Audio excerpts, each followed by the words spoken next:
You know, when you picture 19th century America, what comes to mind? Probably grand inventions, westward expansion, this whole idea of boundless opportunity, right? Well, that's kind of the highlight reel. What we're going to do is pull back the curtain on that shiny image and look at the real story, the much grittier story of the millions of workers whose sweat and struggle literally built the nation from the ground up. This era is famously called the Gilded Age, and that name is just perfect. You know what gilded means, right? It's something that's just covered in a thin layer of gold. It looks amazing on the outside, but underneath, it's just cheap metal. That was this era. On the surface, you saw incredible progress, unimaginable wealth for a tiny few. But for pretty much everyone else, that progress was a cage, a trap, a system of brutal work and just scraping by day to day. It was nothing like the American dream they were promised. So you've got this huge gap between the myth and the reality. The myth was all about being the land of opportunity. You work hard, you're honest, and you'll climb the ladder. The American dream, right? But the reality for millions of people? It was just a daily, grinding struggle.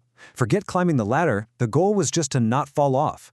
It was a life of incredibly dangerous work where success meant you made it home alive to do it all again tomorrow.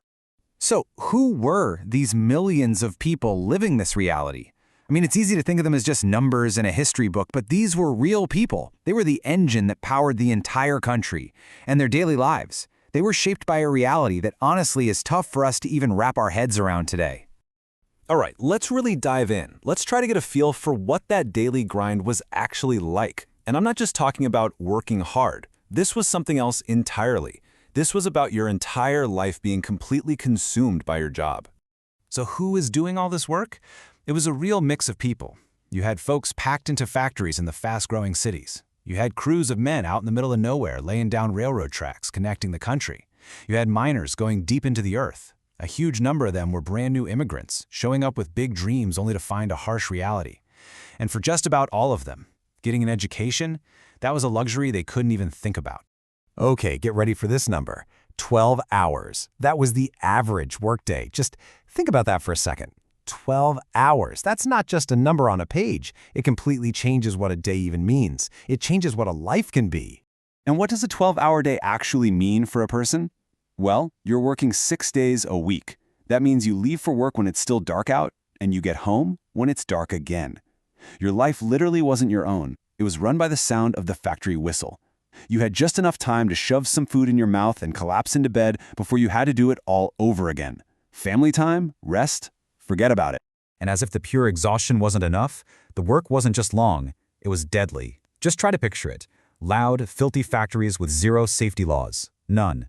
If you got hurt, say you lost a finger in a machine, it wasn't just about the pain. It meant you were fired, on the spot. There was no safety net, no compensation. You were just replaced. Another body to fill your spot.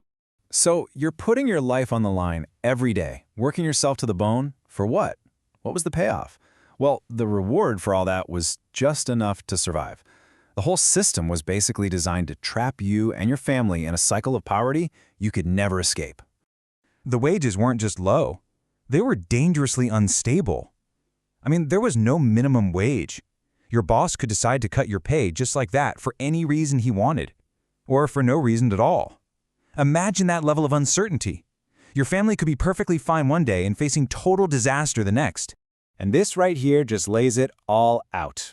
A man, on an average day, might make about $1.50. A woman, often doing the exact same job, 75 cents. Half. And a child, a measly quarter. It was an entire economic system built on one simple principle: pay people the absolute bare minimum they need to stay alive so they can show up for work tomorrow. I love this quote because it just hits so hard. Family wasn't comfort. It was a survival unit. Think about that. The idea of your family being this cozy, safe space, that was a luxury most people couldn't afford. Your family was your economic team. Every single person, from the parents down to the youngest kids, had to pull their weight just to keep everyone from going under. Let's look at the math. It really tells the whole story. So, after a week of brutal work, 6 days, a family might bring in around $9. Okay. Right off the top, about $3 of those dollars are gone for rent, and we're talking a single cramped room, probably shared. Then another $5 for food, and not good food, just the basics to keep you going. So what's left for everything else? Clothes, medicine, if someone gets sick? Anything? Maybe $1. A single dollar. There was just no way to save. It was impossible. And living on that razor's edge, with basically nothing left over, that leads us to one of the most tragic parts of this whole story: child labor. And you have to understand this wasn't some rare, terrible thing. It was a normal, accepted part of the economy. For millions of children, the whole idea of a childhood, school, playing with friends, it just didn't exist. It wasn't a thing. From the time they were small, their life was work. They were sacrificing everything: their education, their health, their entire future, just so the family could make it to the next week. I mean, look at this timeline. It's just a tragic story playing out over and over. A kid starts in the mill at maybe 8 years old. By the time they're 12, they're already working the same 12-hour shifts as the adults. By 15, their bodies are starting to break down from the terrible conditions: chronic coughs, lung problems. And by the time they hit 25, they were often seen as old, used up, thrown away. So the cost of all of this was just devastating. You had kids doing some of the most dangerous jobs because they were small enough to crawl into machinery or tight spaces in mines. Their futures were just erased. Their health was ruined. It was a system that guaranteed that the next generation would live the same short, brutal life as the last. But here's the thing. You can only push people so far. And out of all this darkness, something started to change. This incredible suffering became the very thing that sparked a powerful, defiant fight for workers' rights. Now, this didn't happen overnight. It was a long, hard road. It started with individuals realizing they weren't alone in their misery. That suffering turned into a shared anger, and from that anger, they started to organize. They formed labor unions to give themselves one powerful voice. And at the time, that was a radical idea. The idea that they weren't just disposable cogs in a machine, but a force to be reckoned with. And then came the action: strikes, protests, demanding things we see as basic rights today. And all that struggle, it actually worked. I mean, look at the difference in just a few decades. In 1860, you're looking at a 12 or 14-hour day with 0 rights. Fast forward to 1900, and because of all that fighting, the 10-hour day is becoming a real thing in some jobs.